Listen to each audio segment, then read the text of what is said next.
Salut à tous, c'est Antoine Moreau. Si vous aimez les voitures, vous êtes au bon endroit. Continuez à regarder cette vidéo, on passe tout de suite au sujet du jour.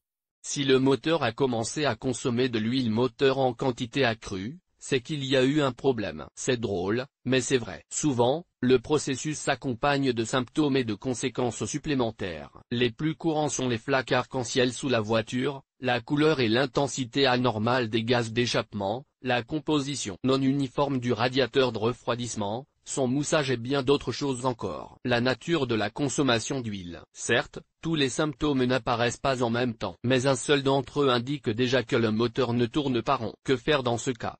Pour commencer, il convient de déterminer la nature et l'intensité de la consommation d'huile du moteur. Le moteur a commencé à consommer de l'huile un peu plus que la norme. Les automobilistes n'ont toujours pas de réponse précise quant à la norme. Le moteur brûle de l'huile en grande quantité, près d'1 litre pour un kilométrage relativement faible. Le processus est systématique. Le propriétaire connaît exactement son niveau et un contrôle périodique à l'aide d'une jauge indique qu'une quantité suffisante du composant disparaît constamment, quelle que soit la distance parcourue. Une consommation d'huile instable. Vous pouvez parcourir une longue distance avec une consommation normale, mais périodiquement le moteur commence à utiliser l'huile en quantité accrue. Comparez ensuite le résultat avec les autres symptômes décrits ci-dessous. Il sera ainsi plus facile de comprendre la cause de l'augmentation de la consommation. Et croyez-moi, de telles choses pêchent aussi bien dans l'industrie automobile nationale qu'étrangère, si vous n'utilisez pas votre voiture correctement. Symptômes et causes.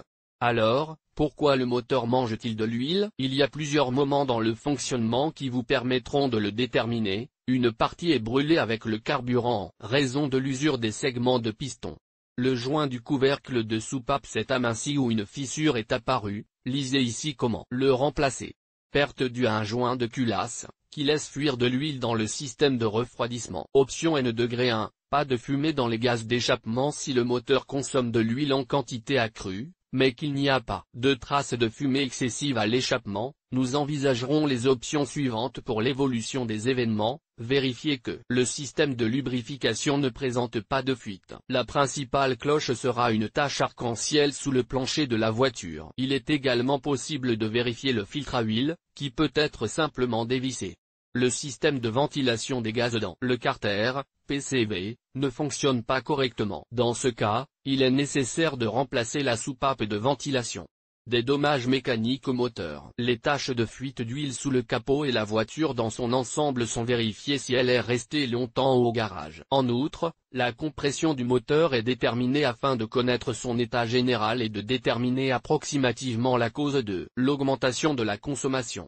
Les joints de soupape usés. Il est assez difficile de les remplacer soi-même et de les contrôler. Confiez cette procédure à un centre de service.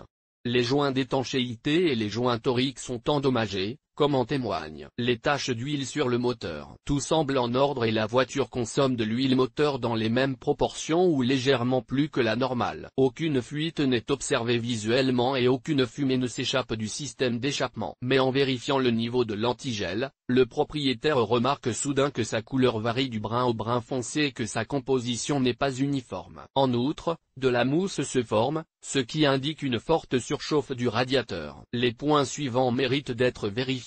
Le joint de culasse peut avoir brûlé et doit être remplacé d'urgence. La culasse est fissurée et doit être réparée. La tête du bloc est fissurée et doit être réparée, mais la meilleure solution consiste à la remplacer complètement.